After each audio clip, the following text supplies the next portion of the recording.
Un saludo muy especial a todos los oyentes y televidentes de este su programa Con Jesús en mi hogar. Programa que originamos en esta vez desde el seminario Nuestra Señora de Marinilla, seminario diocesano, para hacer este programa especial en esta Semana Santa que hemos iniciado. Nos colaboran en esta mañana los seminaristas Jorge Mario y John Esteban. Un saludo de parte de ellos para todos los televidentes. Bueno, un saludo muy especial, como le dijo el padre Carlos Humberto, me llamo John, estudiante de tercero de filosofía, encantado de compartir con ustedes en este día sobre la Semana Mayor. Un saludo muy especial también para los que nos ven a través de Cable Plus Televisión. Como lo decía el padre, mi nombre es Jorge Mario Santa, seminarista de Guarne del año tercero de discipulado. Muy contento y agradecido también de poder transmitirle experiencias con motivo de la Semana Mayor. Esta edición del programa a cargo de la parroquia Nuestra Señora de la Candelaria de Guarne. Como el tiempo en televisión es muy corto, siempre se ha dicho lo mismo, vamos a entrar en materia. Y lo vamos a hacer de manera especial, porque esta es una semana muy particular para la Iglesia. Es una semana que de manera especial quiere llegar a todos los bautizados con el mensaje de la salvación. Y de manera particular en este año jubilar, no olvidemos que desde el 24 de diciembre, por decisión del Papa Francisco, estamos celebrando un año jubilar, un año de gozo, un año especial de gracia y bendición. Ahorita hablaremos un poquito más de esto. Vamos a entrar entonces en materia y vamos a hacerlo como empieza la semana, con el Domingo de Ramos. Entonces, John nos va a explicar, y lo vamos a hacer en un lenguaje muy cercano a todos, ¿qué celebramos el Domingo de Ramos? Bueno, padre, sí, la Semana Santa comienza justamente el Domingo de Ramos. El Domingo de Ramos es un día que para cualquier persona que sea reflexiva, para cualquier persona que tenga conocimiento de lo que se avecina, sabe que es un momento doloroso, es un momento cruel para la historia de la salvación, porque Jesús, que ha predicado durante 3 años, se acerca por fin a la ciudad de Jerusalén. Entonces muchas personas, los judíos de aquel entonces, esperaban que Jesús hiciera algo especial en Jerusalén. Sabían ya lo que había hecho anteriormente, sabían sus milagros, lo recibían como un rey, lo recibían como un profeta, lo recibían como la persona, como el Mesías prometido. Entonces Jesús llega a cumplir lo que durante tantos años había predicado. Ahí es cuando las personas de Jerusalén se despojan de sus mantos y adornan las calles, igual que el rey Salomón. Jesús entra en un borrico, Salomón entró en el borrico de su padre David, entra como un rey que se prepara para su coronación. Eso esperaban seguramente los judíos de Jesús, un rey que iba a ser coronado, que iba a la ciudad santa, que llegaba a la capital del país con una intención probablemente política. Eso es lo que esperaban ellos. Alguien que los pudiera liberar de la opresión romana que sufrían en ese tiempo. Entonces Jesús llega como un rey y la ciudad lo recibe como un rey. En la iglesia celebramos justamente eso, un Domingo de Ramos, un domingo en que también recordamos la pasión, porque no es solamente recibir a Jesús, sino que nosotros sabemos lo que hay detrás de ese recibimiento, lo que al cabo de unos días va a suceder. Y por eso en la Eucaristía, después de la procesión, celebramos con un evangelio largo, pero que cuenta todo lo que va a suceder durante esa semana, incluyendo los momentos de la muerte del Señor. Entonces puede parecer raro a la gente, pero ¿por qué el Domingo de Ramos leen la pasión si la pasión va a ser el viernes? Porque queremos recordar justamente eso, de que Jesús, que es recibido como un rey, Jesús, que es recibido como un profeta, que es recibido como el Mesías, no va a ser tratado como tal, sino que va a ser tratado de la peor manera por las personas que justamente ese mismo domingo lo estaban recibiendo. Eso es lo que celebramos el Domingo de Ramos, y por eso lo llamamos el Domingo de Ramos en la Pasión del Señor. Qué interesante esta reflexión que nos hace nuestro amigo y hermano seminarista. Yo quisiera anotar también algo más. El pueblo estaba esperando un Mesías triunfador, y empiezan los contrastes de la Semana Santa. Ese rey de gloria, entra en un animal sencillo, un asno, un animal que poco contaba para la época. Bueno, Jorge Mario también tiene algo más que agregarnos a este Domingo de Ramos. En un inicio, la gente esperaría que este gran rey pues entrara jubiloso, entrara en procesión de una manera extraordinaria. Y se resalta porque Jesús en su vida pública, antes de entrar en Jerusalén, que Jerusalén era una gran ciudad donde se tomaban grandes decisiones políticas y religiosas. Entonces Jesús en su vida pública quiso pasar muchas veces desapercibido, porque sus milagros sonaban, porque tenía mucho público alrededor y muchas veces quería pasar desapercibido. Pero especialmente ese día quiso que la gente lo viera, quiso que se viera esa manifestación, como lo decía John Esteban, como lo decía el Padre, como una preparación a los acontecimientos pascuales. Yo anotaría también que ese mismo pueblo que lo aclama, como decían John y Jorge Mario, ese pueblo que lo aclama, bendito el que viene en nombre del Señor, después manipulado por las autoridades judías que quieren maquinar la muerte del Señor, es el mismo pueblo que el Viernes Santo grita: crucifícale, crucifícale. John. Sí, padre.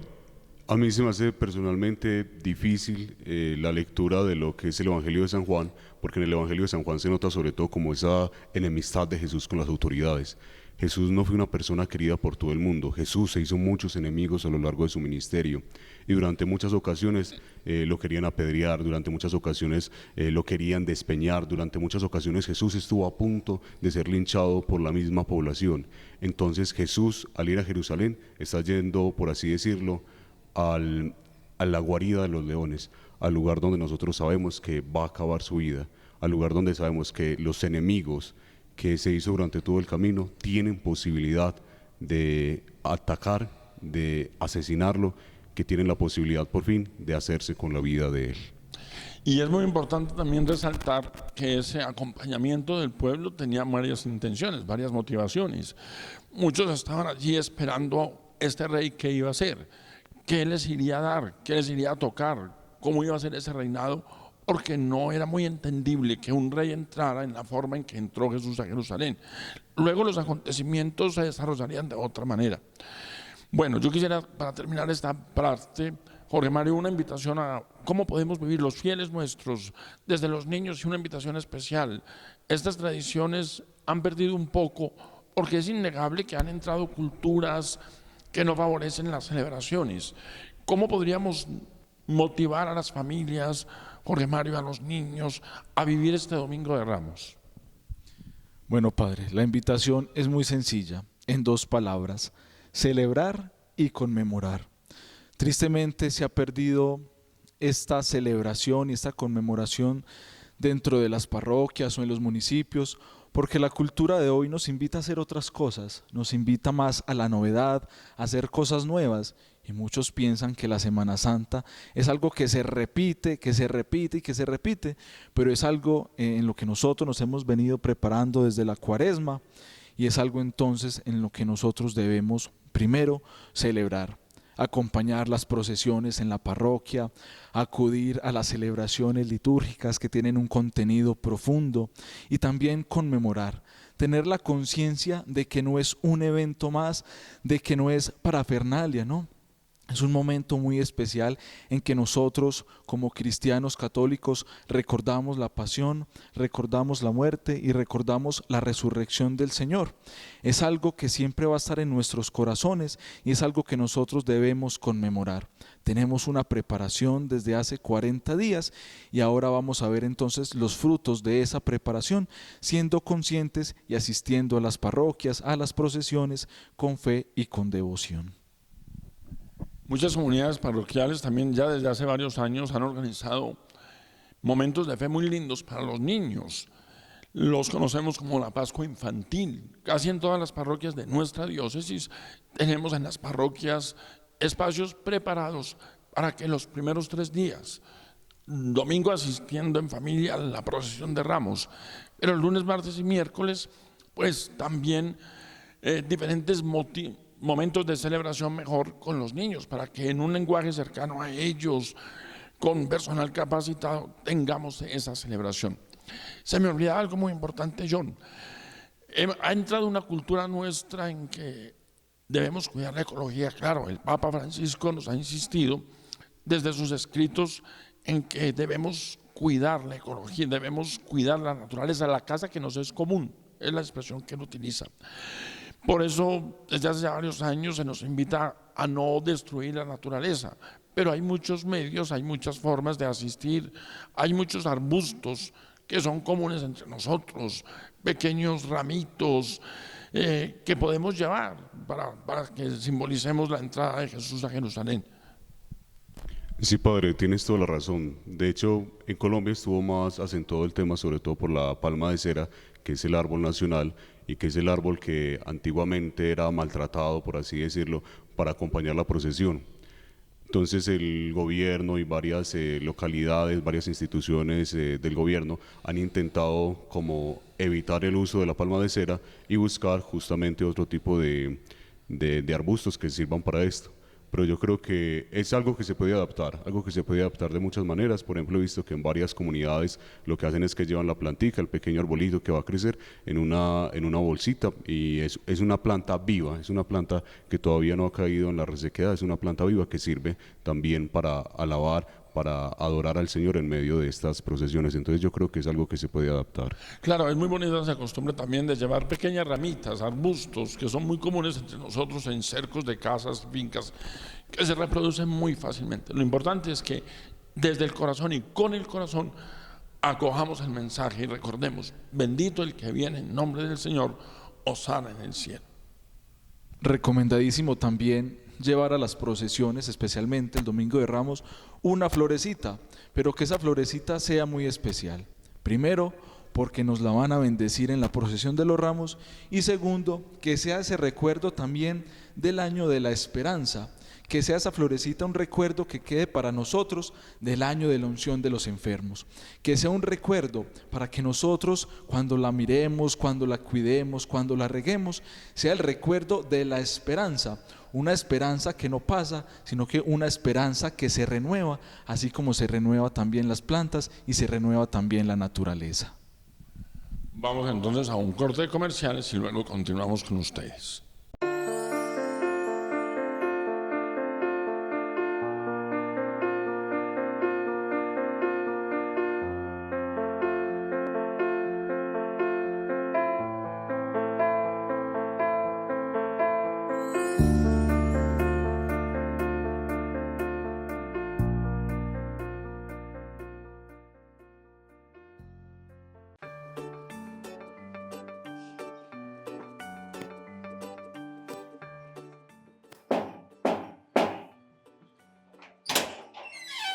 Buenas tardes, Andrés de Cable Plus, para ayudarle a programar los canales de su televisor.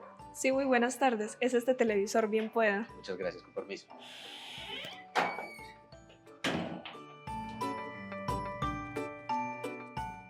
Listo, Andrés, este es el control. Muchas gracias.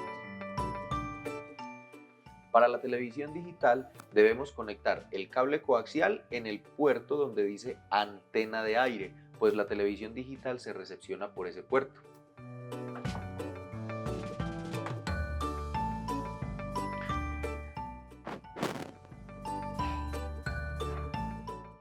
Luego de que tenemos el televisor encendido, desplegamos el menú de la configuración.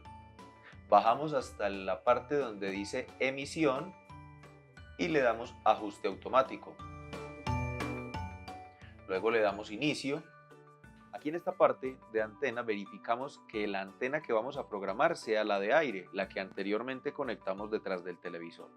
Y en esta parte donde dice tipo de antena de aire, le vamos a seleccionar la que es solamente digital. Y exploramos. En esta parte esperamos entre 1 y 3 minutos que el televisor haga el proceso automático de programar los canales. Este proceso, al menos hasta el 30 o 40%, no les va a mostrar que ha detectado ningún canal, pues las frecuencias de la televisión digital de Cable Plus están un poquito altas. Entonces es normal que al inicio de la programación digital no les muestre que haya cogido algún canal.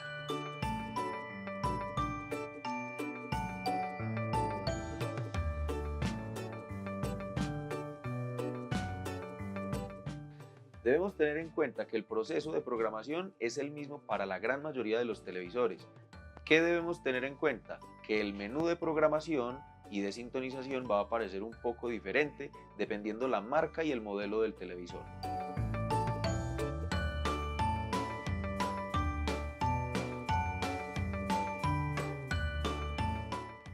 Luego de que el televisor haga el ajuste automático, le damos cerrar. Y ya queda lista la programación digital en su televisor. Y este es el proceso para programar su televisor. Listo, Andrés, muchísimas gracias por su servicio. Con muchísimo gusto. Si de pronto tiene alguna duda, inquietud, por favor se comunica a los números de la empresa o deja un mensaje en el WhatsApp y ya se encargan de generar la orden y poder hacer la visita. Claro que sí. Hasta luego, feliz tarde. Hasta luego, feliz tarde.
Continuamos con ustedes en este especial con Jesús en el hogar. Vamos a resumir los 3 primeros días santos. Ya le dimos una mirada general al Domingo de Ramos. Vamos a entrar ahora.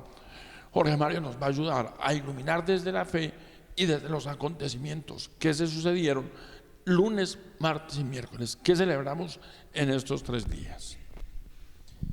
Bueno, Padre, estos 3 días se enmarcan en 3 momentos muy especiales. Primero, la unción en Betania. Segundo, la cena de Jesús. Y tercero, cuando Judas se pone de acuerdo con los sumos sacerdotes en entregar a Jesús por 30 monedas de plata. Empezamos entonces estos 3 días en Betania. Betania, sin duda, es un lugar especial para Jesús. Betania es el lugar de la vida y el lugar del encuentro. Cuando Jesús pasaba largas jornadas de evangelización, predicando la palabra de Dios, sanando a todos los enfermos, después de esas agitadas jornadas, Jesús se dirigía a Betania, porque Betania era el lugar de la tranquilidad para Jesús. Y claro, allí se encontraba Marta, María y Lázaro, que eran profundamente íntimos de Jesús. Betania para nosotros significa el lugar de la tranquilidad, el lugar de la seguridad. Por eso también la invitación es que nosotros reconozcamos cuál es ese lugar seguro para nosotros, cuál es ese lugar donde nosotros, después del cansancio, después de la agitación, de los problemas y de la adversidad, es el lugar en el que nosotros nos dirigimos para estar tranquilos, para estar serenos y para compartir. Pues bien, nos dirigimos hacia Betania en una escena maravillosa. Nos encontramos a Jesús en una cena. Por un lado estaba Judas Iscariote, por el otro lado estaba Lázaro, y también nos encontramos a los pies de Jesús a María. Esa escena es muy particular porque María tiene en sus manos un perfume de nardo que costaba alrededor de 300 denarios. Ella, por su amor y su profundidad con Jesús, quiso ungirle los pies y con sus cabellos secarle los pies a Jesús.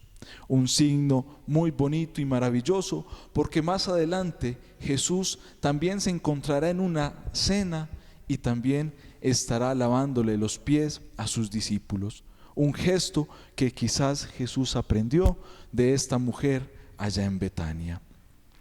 Judas se entromete, Padre, en los asuntos de Jesús y, claro, dice: ¿cómo es posible que se gaste este perfume derrochándolo de esta manera cuando se puede vender y se puede dar este dinero a los pobres y a los necesitados?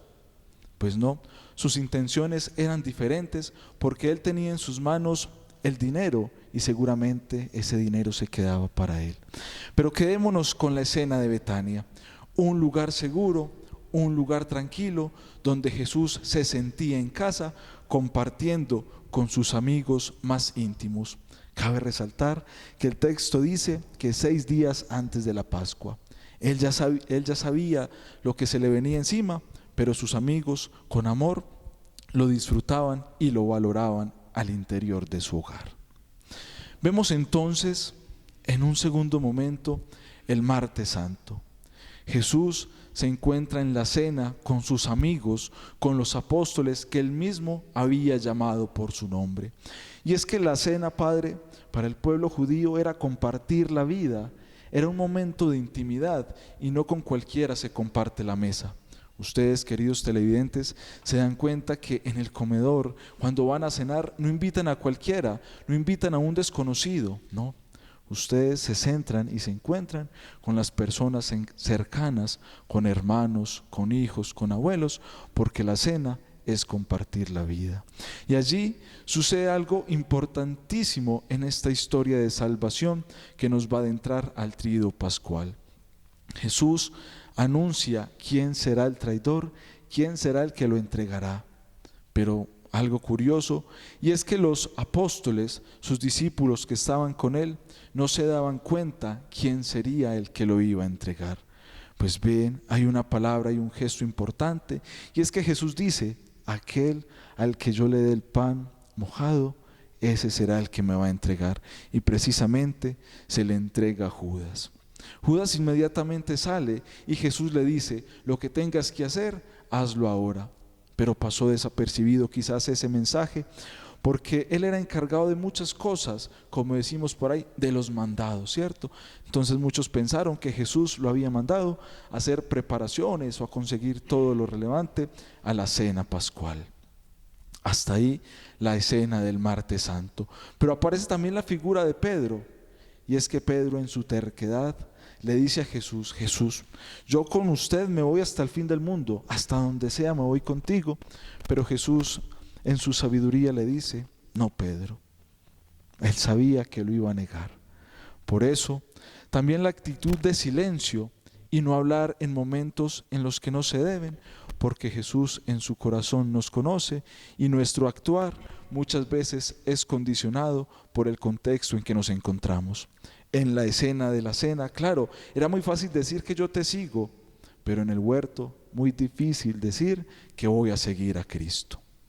Nos vamos entonces para el miércoles santo y nos encontramos ante una escena dolorosa, y es cuando Judas intenta vender a Jesús por 30 monedas de plata. Jesús se encuentra con sus discípulos. Judas, afuera de la sala del comedor, negocia la vida y negocia el futuro de Jesús.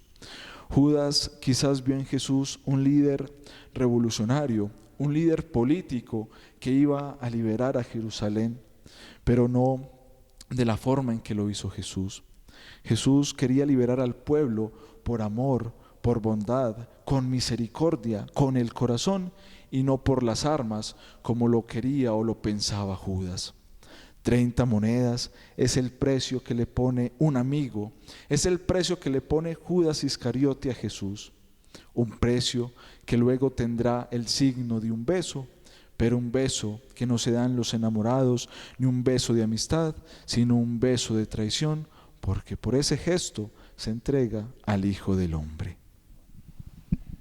Yo agregaría, y el Papa Francisco nos lo ha dicho en algún documento, que el diablo entra por el bolsillo, por la plata. Judas fue llamado, como todos los apóstoles, a seguir al Maestro, a escucharlo. Fue testigo de muchos milagros, compartió con él muchos momentos, pero terminó traicionándolo, terminó vendiéndolo por unas monedas. Es decir, él fue llamado también, pero torció su corazón.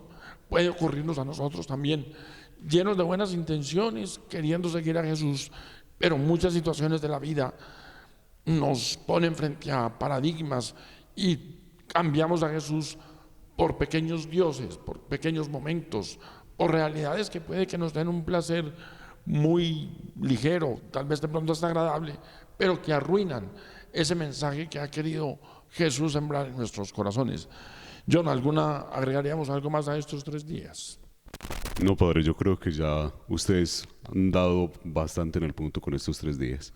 Bueno, ahí tenemos entonces lo que celebramos estos primeros días para que nos dispongamos a entrar al tríodo pascual, recordando que la cuaresma se inicia el miércoles de ceniza con la señal de la cruz con ceniza y va hasta el jueves santo, Jorge, porque algunas personas piensan que la cuaresma termina el domingo de resurrección. No, el tiempo de la cuaresma termina con el tríodo pascual que comienza el jueves santo con la cena del Señor, de la que hablaremos un poco más adelante. Bueno, Padre, sin duda que este año lo enmarca también la puerta, los pórticos. Jesús entró por una puerta a Betania, entró por una puerta a la sala con sus discípulos a compartir la última cena, y muchas personas nos dicen que en este año jubilar se hacen la pregunta que ¿cuál será la puerta por la que debemos pasar? ¿Cuál será la puerta que me va a renovar, que va a cambiar mi vida? Padre, hábleme un poquito de esa puerta en este año jubilar que estamos viviendo. Qué interesante, Jorge, su anotación, su pregunta. Claro, es muy común y este año ha sido ya un interrogatorio de varias personas, una inquietud mejor que un interrogatorio. Padre, ¿cuál es la puerta por la que yo debo pasar? Porque no está marcada una puerta especial como en otros jubileos. El Papa quiso que solo las basílicas mayores en Roma, las 4 basílicas, tuvieran una puerta como un signo. Pero la puerta por la que todos los bautizados debemos pasar es Cristo mismo. Él lo dice en el Evangelio de San Juan: yo soy la puerta, quien pase por mí se salvará. La puerta es Jesús, acoger su palabra, su evangelio, su vida, escucharlo con atención, llevar ese mensaje a los lugares y ambientes donde cada uno de nosotros desarrolla su vida. La puerta física del templo, cualesquiera, o una capilla sencilla, o la vereda donde van a estar ustedes en estos días de descanso, sin olvidar que la esencia de la Semana Santa es la celebración del misterio de la pasión, muerte y resurrección del Señor. Que en esos días de descanso busquen un sitio también cerca para participar de las ceremonias. Lo importante, lo más importante es que pasemos por la puerta que es Cristo. Escuchándolo a Él, siguiéndolo a Él, tendremos vida abundante, independientemente de la luz. El que pueda ir a Roma, ojalá muchos puedan ir, a los santuarios marianos, a los templos que los obispos han designado en las diócesis, y nosotros tenemos varios templos, pues bueno, el que lo pueda hacer también y conocer eso está muy bien. Pero desde la fe, la puerta más importante es Cristo el Señor, su mensaje y su palabra. Padre, también las personas que nos ven en sus hogares quizás no tengan toda la información de los lugares o templos en los que podemos recibir la indulgencia plenaria para recibir también y hacer estas visitas. John Esteban o el Padre, ¿cuáles son esos templos, por lo menos los más relevantes, que nosotros podemos visitar? Qué bueno, aprovechando también la Semana Santa para que no se convierta en un paseo, sino que se convierta en una peregrinación. Qué bueno que yo en esta Semana Santa, estos 3 primeros días o durante el tríodo, qué bueno ir a una celebración a estos templos filiales y qué bueno conseguir también la indulgencia plenaria. ¿Cuáles serán esos templos? Bueno, Jorge, John me ayuda si a mí se me olvida alguno. Las 2 catedrales inicialmente, bueno, la catedral madre donde nació la diócesis, Sonsón, allí nació la diócesis. Luego, por varias circunstancias, le fue anexado Río Negro. Río Negro es la concatedral. Entonces, la sede madre es Sonsón y la concatedral de Río Negro, son 2 templos. Las 2 basílicas menores que tenemos en la diócesis, Nuestra Señora del Carmen en La Ceja y la Basílica de San Judas Tadeo. Valga hacer una anotación: basílicas mayores solo son las 4 de Roma. Las demás basílicas del mundo entero son menores. Bueno, hecha esta anotación, también el templo de San Rafael. ¿Por qué San Rafael? Porque sabemos que la diócesis este año está trabajando el sacramento de la unción de los enfermos. Y San Rafael es uno de los patronos de los enfermos. El obispo quiso entonces, en una libre decisión, que San Rafael fuera un templo jubilar. La parroquia de Nuestra Señora de la Asunción en Marinilla, por la fe que Marinilla congrega, por el amor a la Santísima Virgen María. También en Marinilla, la parroquia de la Madre Auxiliadora, de la Virgen Auxiliadora, creo que es también templo jubilar, sí. El Marial en el Peñol, este lugar de peregrinación que ha ido cogiendo mucha fuerza desde la fe, el Marial. Y si alguno se me escapó. Creo que queda faltando, padre, el templo filial de Granada. Templo filial de Granada, y me acordaba también yo, aquí en Sajonia, en la vía del aeropuerto al túnel, la parroquia Nuestra Señora, Madre de la Sabiduría en la Universidad, Madre de Dios, María Madre de Dios, María Madre de Dios en la entrada al túnel. Diríamos que estos son los templos, pero si alguna persona no puede ir hasta allá, pues en el templo parroquial donde viva sus celebraciones, allí puede ganar el jubileo. Vamos entonces a un corte de comerciales.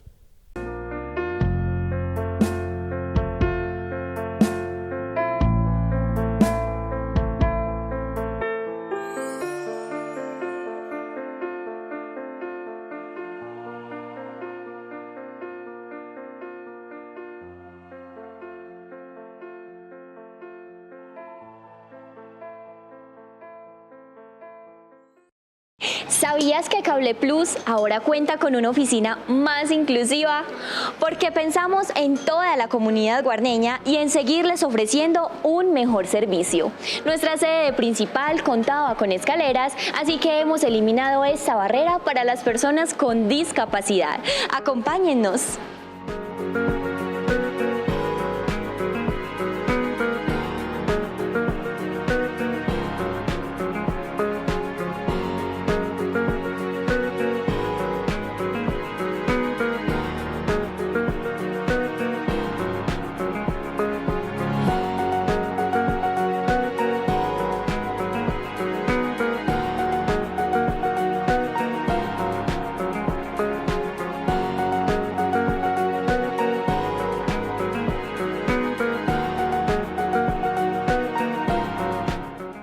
Bienvenidos a nuestra nueva sede. Aquí puedes realizar recaudos, solicitar nuestros servicios, gestionar traslados, suspensiones, afiliaciones y reconexiones, los mismos servicios de nuestra sede principal. Así es, los esperamos aquí para atenderlos de la mejor manera, porque es un espacio para toda nuestra comunidad. Ven y visítanos.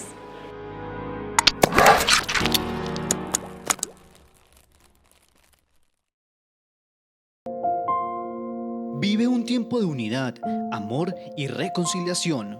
Por eso, Cable Plus Televisión lo invita a conectarse con la Eucaristía Dominical a las 12 del mediodía desde la parroquia Nuestra Señora de la Candelaria. Sintonice nuestra señal en directo. Cable Plus Televisión, uniendo emociones.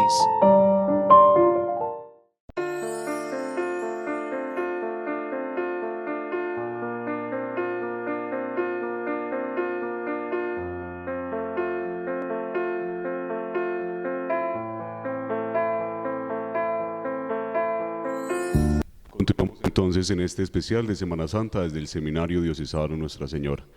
En este breve momento que nos queda, vamos entonces a hablar de los últimos días de la Semana Mayor, sobre todo del Tríodo Pascual.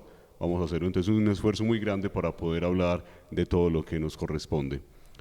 El Jueves Santo es un día en que para nosotros los vocacionados, los sacerdotes, se nos tocan las fibras más íntimas del corazón, porque es un día eminentemente sacerdotal, Padre. Inclusive la misa crismal que se celebró hace unos días tiene también un carácter totalmente comunitario, como totalmente sacerdotal. El obispo con gran parte de su presbiterio celebró la misa crismal, donde se hizo la bendición y la consagración de los óleos, de los aceites que van a acompañar la vida espiritual de toda la comunidad de la diócesis. Y por eso el Jueves Santo en las primeras horas se reciben en las comunidades, y sobre todo este año que la diócesis ha querido hacer énfasis en el sacramento de la unción de los enfermos, se reciben en la comunidad para ser utilizados durante todo el año litúrgico. John, una anotación. Tuvimos en Sonsón el jueves anterior la celebración de la misa crismal. Esos óleos que se bendijeron allí llegan a cada una de las parroquias. Se tuvo en Sonsón este año, por el motivo del año jubilar, y porque la diócesis, como lo dijimos anteriormente, nació en Sonsón. Sí, padre, exactamente, desde la catedral el obispo bendice, consagra todos estos óleos. La tarde del Jueves Santo, mejor dicho, todo el Jueves Santo es un día muy apretado, demasiadas cosas que celebramos, pero en la tarde, igual que Jesús lo hizo en el cenáculo hace tantos años, nosotros también nos reunimos para celebrar grandes momentos de la fe, que son el mandamiento del amor, la institución del orden sacerdotal y la institución de la Eucaristía. Entonces ahí tenemos la Eucaristía, el lavatorio de los pies, con algunas personas que representan a los apóstoles, Jesús que se hace servidor. Termina la Eucaristía de una manera muy especial, muy bonita, que yo creo que ha marcado nuestras infancias, que ha marcado nuestra vida, que es una solemne procesión con el Santísimo Sacramento del altar por las naves del templo. Y de ahí se pasa el Santísimo Sacramento hacia lo que nosotros llamamos, sobre todo en Colombia, nuestra tradición, a un monumento, que es decir, un lugar especial donde Jesús va a tener la adoración de toda la comunidad. Acompañamos a Jesús en esos momentos que precedieron a lo que iba a ser la oración en el huerto de Getsemaní y que iba a terminar con la tradición que nosotros también conmemoramos con la hora santa y con la procesión de prendimiento. Yo quisiera detenerme un poco en la grandeza, en la solemnidad, en la majestuosidad de la Cena del Señor. Es un momento muy lindo porque Jesús se reúne a despedirse, como Jorge lo decía hace un ratico, en la cena con los suyos, todos los apóstoles. Y allí les anuncia que el momento se acerca, que ya no será un cordero, como era la costumbre judía, sacrificar un cordero, que tenía unos requisitos especiales, sino que ya es Jesús mismo que se inmola, que se entrega. Tomad y comed, este es mi cuerpo, tomad y bebed, esta es mi sangre. Y desde ese momento la iglesia nace en la Eucaristía y es Eucaristía permanente. Es un momento sublime porque Jesús está con los íntimos, con los más cercanos y se entrega y les da una prueba muy importante que John decía de servicio en el lavatorio de los pies, que era un trabajo de esclavos. Los esclavos recibían a los amos lavándoles los pies. Jesús se baja a hacer trabajo de esclavos. Él les ha dicho, quien quiera ser el primero que sea el último, y Él les da ejemplo quitándose su manto. El sacerdote lo hace en la cena, se quita su manto y les lava los pies a sus apóstoles. Jorge, ¿alguna anotación más sobre el Jueves Santo? Sin duda, Padre, han hablado ustedes de lo más importante, lo más relevante del Jueves Santo, como lo decía John Esteban, cuando hablamos del amor, cuando hablamos del orden sacerdotal y cuando hablamos de la institución de la Eucaristía. Esos tres regalos y esos tres tesoros que Jesús nos dio en la última cena y que perduran y estarán con nosotros hasta el fin de los tiempos. Un día significativo. Tradicionalmente los jueves, no solamente en Semana Santa, sino durante todo el año, lo recordamos porque es el jueves vocacional, el jueves de la visita al Santísimo Sacramento, el jueves de las congregaciones vocacionales, precisamente por eso, porque es donde Jesús se encuentra con sus discípulos y en acción de gracias también se despide de ellos y nos preparan para todo esto que se avecina, el culmen del Tríodo Pascual y de la Semana Mayor. Entramos ahora en el Viernes Santo. Es un viernes cargado de una realidad que a todos nos toca, que es la pasión ya en su punto extremo, la muerte de Jesús. Es el único día que no hay Eucaristía, que no se celebra la Eucaristía. Es el único día en el año en que la reserva eucarística no está en el templo, porque la iglesia toda contempla el misterio de la cruz. El árbol de la cruz es el centro, el Viernes Santo. Por eso desde la mañana nos congregamos para recorrer el camino del Calvario, el camino del Vía Crucis, las estaciones como comúnmente se llama entre nosotros. Es ese recorrido que nos recuerda el que hizo Jesús desde el pretorio, cuando en este juicio político, cultural de la época, Pilatos, Anás, Caifás, los sumos sacerdotes, incluso otros personajes intervienen para crucificar a Jesús, para condenarlo a muerte. Encartados con él, el juicio termina en la crucifixión del Señor. La iglesia entonces el Viernes Santo contempla de manera especial la muerte y centra su mirada en el misterio de la muerte redentora, muerte por amor, en un sacrificio cruento. Es decir, Jesús derrama en la cruz hasta la última gota de su sangre. Por eso la ceremonia más importante del Viernes Santo es la celebración de la tarde, cuando se hace la lectura de la Pasión, pausada, larga, llena de detalles. Luego viene la oración universal, la Iglesia ora por la Iglesia, por los gobernantes, por los bautizados, por los que no creen, incluso por los alejados, en fin. Es generosa esa oración universal de la Iglesia. Se adora la cruz como signo de vida, porque desde un madero nos alcanzó Jesús la nueva vida. El madero de la cruz era signo de muerte antes de que Jesús muriera en ella, era signo de muerte de malhechor. Por eso Jesús es crucificado en medio de dos malhechores, porque era la muerte del malhechor. Y terminamos el Viernes Santo con la procesión de prendimiento. El Viernes Santo con la procesión del Santo Sepulcro, después de la procesión de prendimiento el jueves en la noche. Se nos olvidó tal vez referirla un poquito. El viernes en la noche tenemos una tradición muy linda que no es en todos los lugares siempre, pero entre nosotros tiene mucha fuerza, las 7 palabras. John, ¿qué podríamos hablar de esa tradición popular de las 7 palabras que presiden a la procesión del Santo Sepulcro? Sí, padre, yo creo que usted ya lo ha mencionado bien.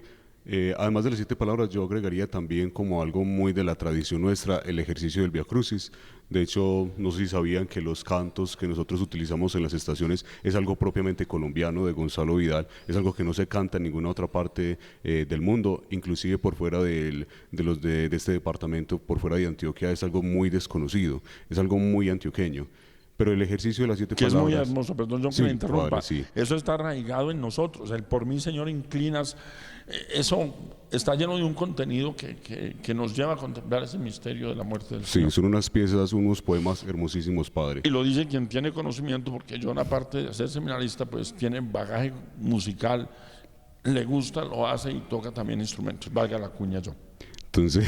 Entonces también las 7 palabras es un ejercicio muy colombiano. Si vemos por ejemplo las celebraciones del Santo Padre, el Santo Padre no hace una meditación de las 7 palabras, pero el Santo Padre pues también comparte sus mensajes, pero es un ejercicio que nos debe acercar más a la contemplación de los últimos momentos, de las últimas horas, de la agonía de Jesús en la cruz, porque no fue solamente, no fue silenciosa la muerte del Señor en ese sentido, sino que Jesús guardó sus últimos alientos para expresar lo que sería un testamento espiritual, Padre. Testamento espiritual, perfecto. Luego de las 7 palabras, pues en una procesión muy linda, llevamos la imagen que nos muestra a Jesús muerto al Santo Sepulcro, y se tenga allí la veneración, el contemplar la muerte redentora, porque nosotros también estamos desde el bautismo asociados a la pasión y muerte del Señor.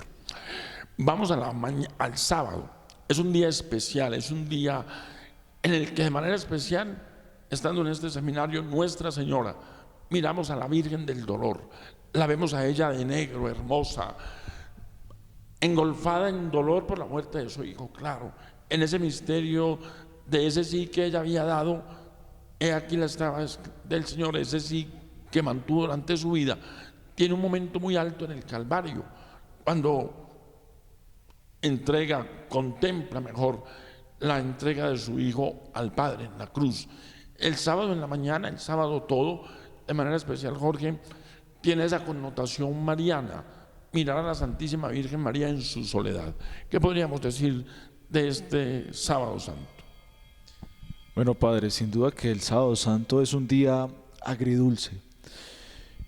En un inicio porque nos encontramos con el cuerpo inerte de Jesús y nos encontramos con una imagen dolorosa de la Santísima Virgen María, con una espada que ha traspasado su corazón, una espada que le recuerda a su hijo que tuvo en sus brazos en el momento en que nace en Belén, y también le recuerda a su hijo cuando es bajado de la cruz y lo tiene en sus brazos. Por eso el Jueves Santo vivimos también tradicionalmente los 7 dolores de la Santísima Virgen María, el sábado Santo. Y es un momento muy especial porque acompañamos a María Dolorosa, la acompañamos en esos dolores que ella tuvo desde el momento de la concepción del Hijo hasta el momento que muere en la cruz. La recordamos también con un tinte lúgubre, el color morado que nuevamente aparece en esa mañana y en esa tarde de Sábado Santo, porque estamos tristes, estamos de luto, pero una tristeza que horas más tarde se va a convertir en alegría y en luz por la vigilia pascual.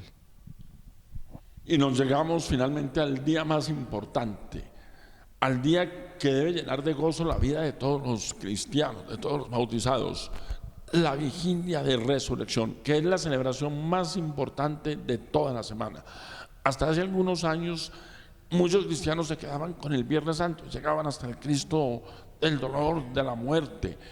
Nos llegamos al Cristo vivo, Jesús que vence la muerte, que sale victorioso del sepulcro y en su triunfo nos asocia a nosotros.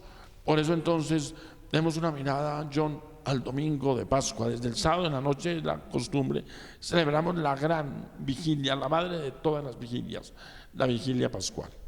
Sí, padre, yo creo que mucha gente no tiene todavía el conocimiento de que esta celebración de la vigilia pascual es también una celebración propiamente bautismal, que nos recuerda al bautismo. De hecho, todos los signos, símbolos que utilizamos durante el bautismo, aquí se ven de una manera más grande. El cirio pascual, la luz nueva, se hace aspersión, se renuevan aquellas promesas, aquellas creencias que nuestros padres y padrinos profesaron por nosotros en el bautismo cuando éramos pequeños. Esta vez nosotros adultos, nosotros jóvenes, nosotros con más conciencia repetimos, reafirmamos y decimos que también nosotros, como Cristo murió, nosotros también morimos al pecado para resucitar con Él a la vida nueva. Es una celebración de un carácter profundamente bautismal.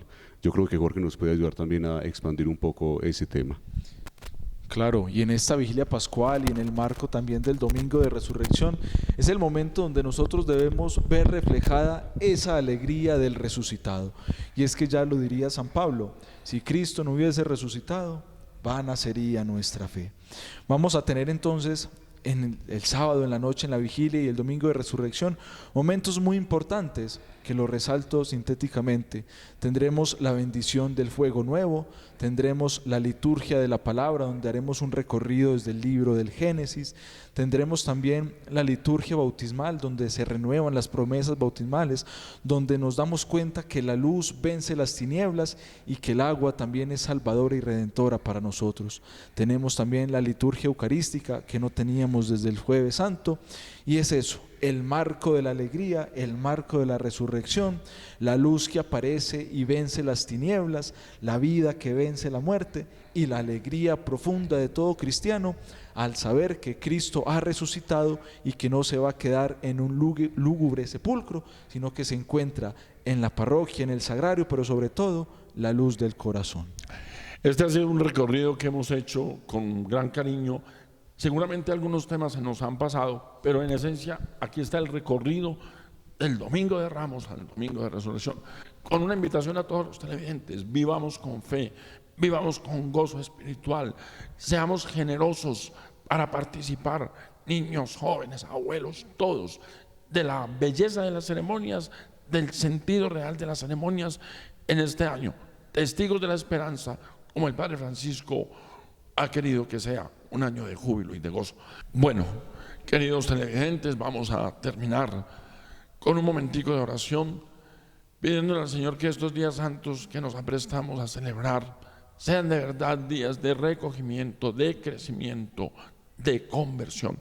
Que no solo sea el participar de celebraciones, el conmovernos por algunas imágenes y momentos de fe, sino que de manera especial le pidamos al Señor que Él toque nuestro corazón, que toque esta sociedad que está enferma por tantas situaciones de dolor y de miseria que a todos nos preocupan, y que su paz, la victoria suya sobre el pecado y la muerte con su resurrección, vengan para todos y cada uno de nosotros, en el nombre del Padre, del Hijo y del Espíritu Santo.